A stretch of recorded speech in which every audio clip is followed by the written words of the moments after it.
I realized that what most of it happens, and it's not that any of the programs I paid into or any solution that any of us will ever pay into that they don't work. It's just that often we become, like you say, when we sort of transition from where we were to where we are now, we often forget what it was like back then. We often forgot, what it was like to not feel like we have a choice or not know where to turn.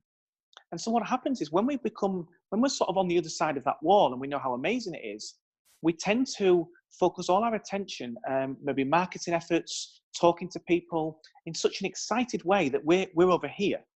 And what we often forget is that there was a time when we didn't believe where we are right now was ever possible.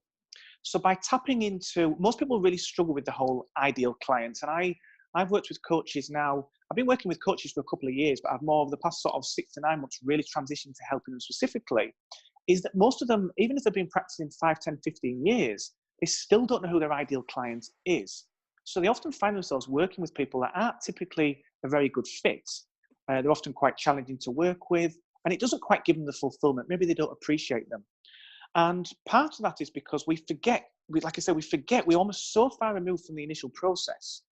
But if we can actually take on board the fact that, like you said, the reason why we were so inspired was because, just like when you go to a restaurant or you go to the cinema and you see a film, you can't wait to share it with other people.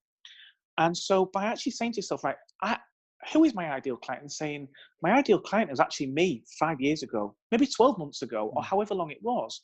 You can then start to tap into the empathy and the way you felt back then and start to meet your ideal clients where they are right now. As opposed to saying, come over here, you can say, look, I understand where you are right now. And from there, you can then start to craft your communication and marketing in a way that not only resonates with them, but it starts to install new beliefs and break down the old ones, which will allow them to sort of knock down that first domino and take the next step. And that, I'm not necessarily anything that's paid. It might just be starting to get them to realize, oh my goodness, this person understands how I feel. And Right. they actually know what it's like. And what most people are doing is they're trying to, there's no doubt that social proof and testimonials are amazing. They're really powerful from an influence point of view. But actually what's more powerful is to remember that people do business with people, not businesses. Yep. And what I see most coaches and consultants doing is, my client's this, the 5 steps my clients do, as opposed to talk about yourself a little bit more, not in a sort of boastful way, but more to connect with yourself from when you first started, and then take those people on that journey with you, and they will start to relate and connect with you in a way that you've never experienced before.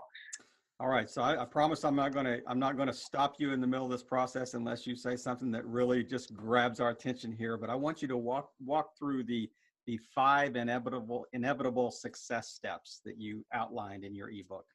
Yes. So I'll keep this really brief. The first one is actually to define the end in mind. So simply, what are the measurable outcomes that you want as a person? And the easiest way to do that is, and that way you can track your progress, is how many hours do you want to work? That's quite a nice, easy one for us to answer. The next one is, how much money do I actually need to earn initially? What most programs that people are trying to do at the moment is get people so hyped up to the idea of maybe earning 40, 50,000 pounds a month, some crazy outcomes. It puts so much pressure on us, and we start to measure everything that we're doing based on that particular outcome, as opposed to saying, but wait, I'm in this to help people. I was inspired to help people. If money was your game, you'd have probably maybe gone into Bitcoin, stock trading. So the first one is design your measurable outcomes. The next one is actually to say to yourself, right, now I've got the end in mind for me. Now I need to actually have a look at the end in mind for my clients. Where is it I actually want to take them? So I call this the value framework. And it doesn't necessarily mean that you actually have an ascending order of things that actually, sort of different services and products that are high in value as such. But it does mean that you need to first start with, where is the end result that I want to take them? What is my offer? Start with the offer in mind, in essence. Mm-hmm. How good would it be for them? From that point, you can then work back down the steps and say, what do I need to do in order to get them there? So say, for example, if you have got a high ticket program, you might be, well, the first thing I need to do is I need to connect with them where they are right now. What are they actually struggling with? And it might be that you maybe offer some, for me, I'd say, for example, I have like a nice Facebook advert, which gives a load of value. And I then gradually ascend people. The second part is the inevitable success steps book. So that's what I'd say next. The next step is the value framework.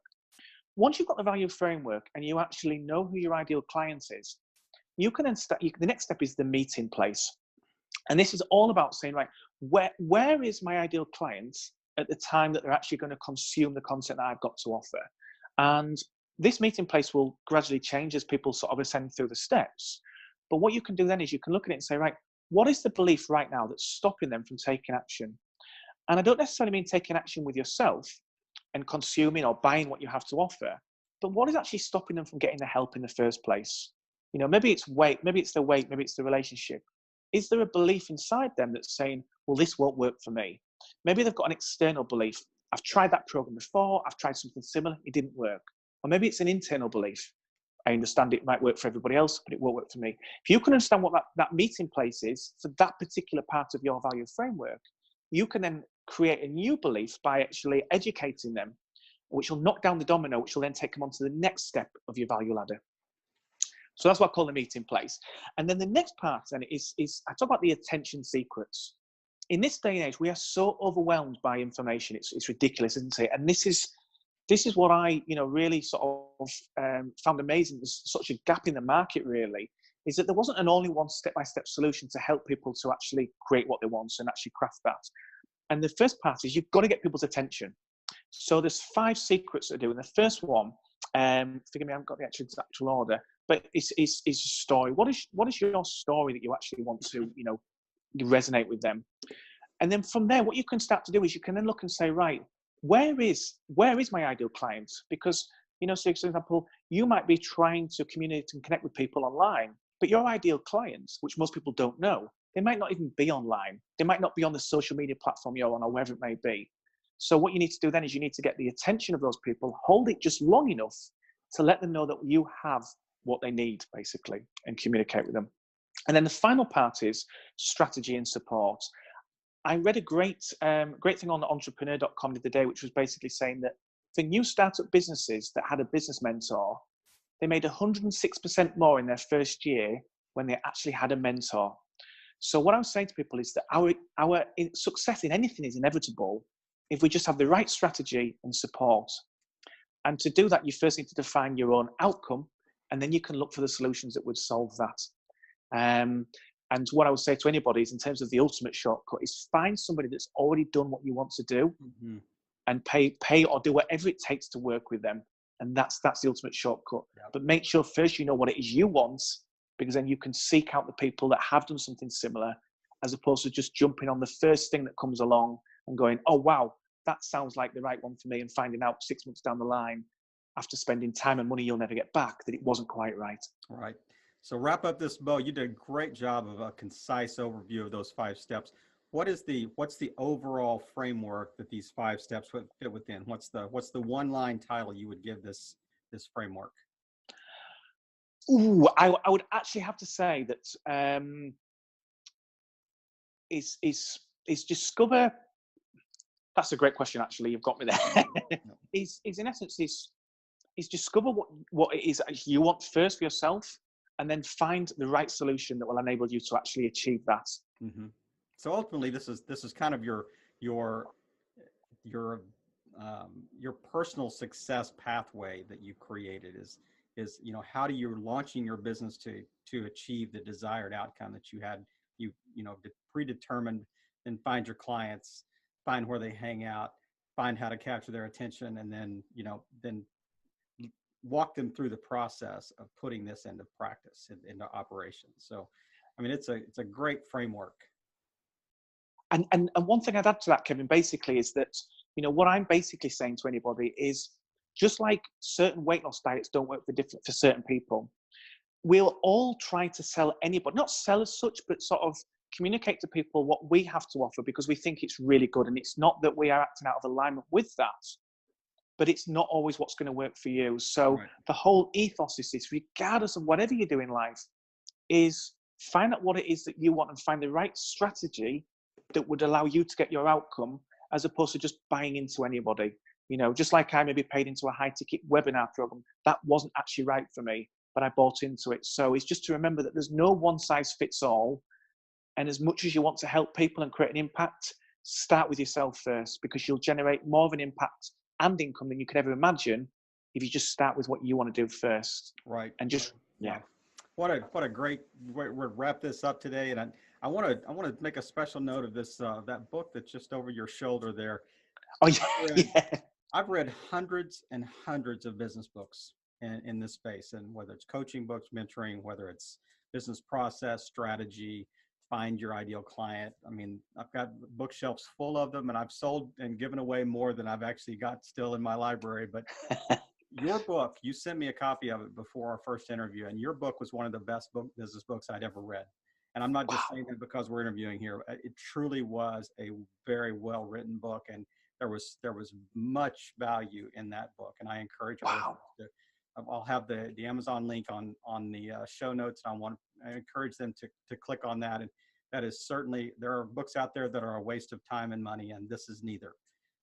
Thank you so much, Kevin. Thank you. I know that you poured not only your heart and soul into it, but really your life. I mean, you include, in some ways the good, the bad, and the ugly in that, so, I mean, what an honest assessment of, the pathway that you walked to get where you are today. And Thank you. it's just been a pleasure just meeting you and becoming friends over the cyberspace, and really just hearing your heart. And I've certainly learned from you. I know our listeners have too. Is there anything that I haven't touched on today that you'd like just to wrap it up with, or you want to point them toward a link or anything that we can include in the show notes, or point them to a program offer, or anything that you have to offer, or just a bit of wisdom you want to leave us with?